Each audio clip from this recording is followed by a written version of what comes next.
June the 13th, 2024. Guys, you're looking at a wide view of the Atlantic Ocean right now. We've got a couple of hot spots. So we've got the system that moved off of Florida. We're going to look at the models of it. It does not look like it's a threat to the continental U.S. We also have some movement here in the Gulf of Mexico. In the Bay of Campeche yesterday, I couldn't do a video, guys. I was at the doctor's all day up in Jackson, Mississippi, and got in late and I was exhausted. I did take a look at it and see that there were no immediate threats other than the flooding down in South Florida, but the news and weather were on top of that. Now, things are starting to change, and they're rapidly developing, especially off the African coast.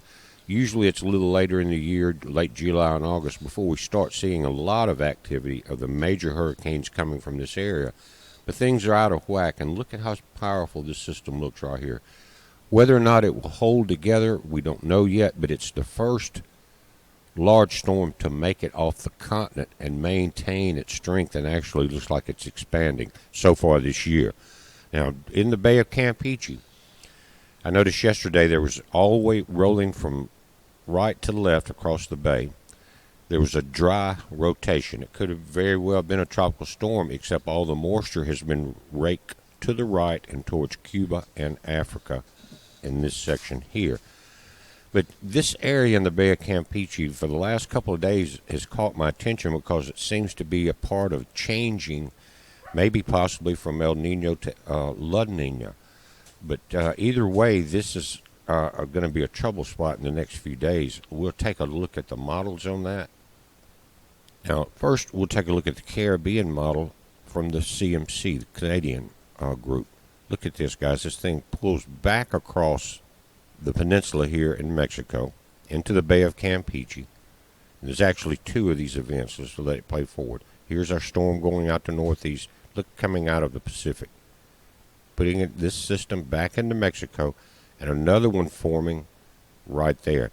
Now, the Canadian model has it going a little further south into Mexico than the Navy model, guys, but they're very close. Now, the Navy model in the Caribbean, you see the storm come off Florida, move up the east coast. You may get some rain and showers, but it does not look like a direct impact.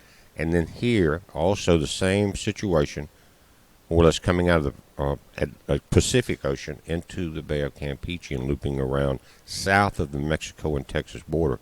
So if you guys have been in a drought situation in any of this area, that's about to be over with. Now let's widen this out to the Navy model of the entire Atlantic.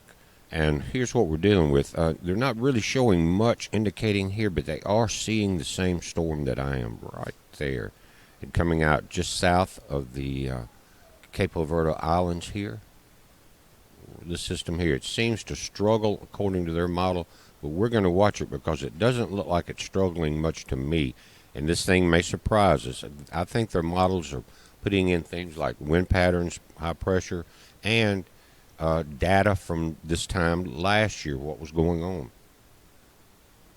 Now going back to the Canadian model with the Atlantic view, pretty much the same thing, guys. The storm coming off here, it looks like it holds together a little longer in the Canadian model, and this does go out a few days further than the Navy model itself. Same thing happening in the Gulf. But this is what I'm watching right now as far as the large storms. We don't know what will happen here in the Gulf and the Bay of Campeche. Definitely will be keeping an eye on it. Here's where the killers come from right here, though, and they will form in this area. We've seen it before. Now, the GFS model is also starting to heat up. This is their Atlantic view. Here's your storm off the coast, but this is going out a few days. Now, here we're dealing with the storms that we're looking at in the Bay of Campeche.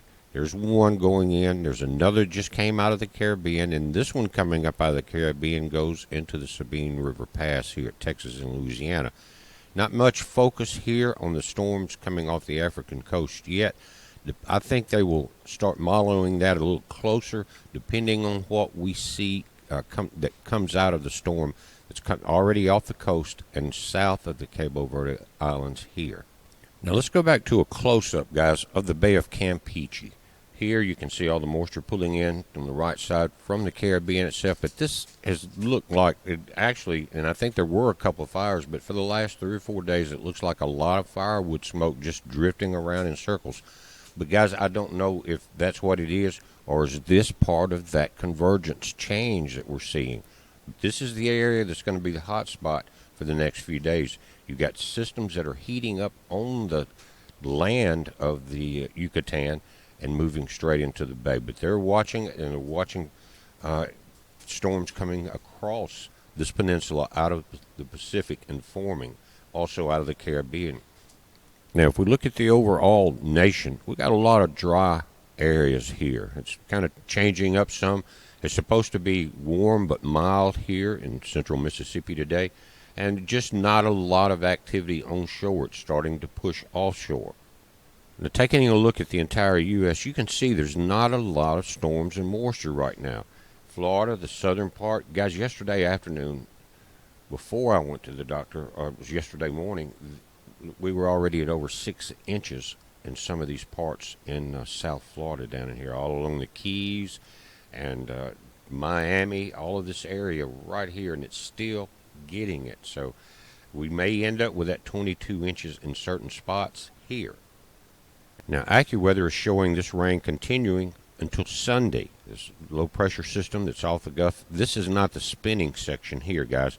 This is just where the moisture is getting combined, coming out of the Caribbean and moving over Florida. Notice this: fire risk and heat lessen in Florida because of the rain, increasing flood risk, and there's road closures. I noticed, I think it was I-95 on one of the videos from a local weather station down in South Florida.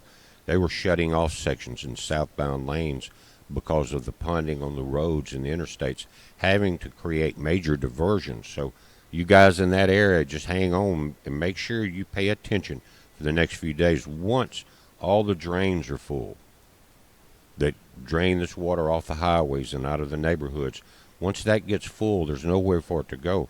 Now, at low tide, of course, some of that empties, but at high tide, those drainage systems are kind of backed up if you think about it. So during high tide is going to be your most dangerous time as far as creeping water up into your home or into your neighborhood. But guys, we're watching it. You watch it. It's a heads up. Be safe.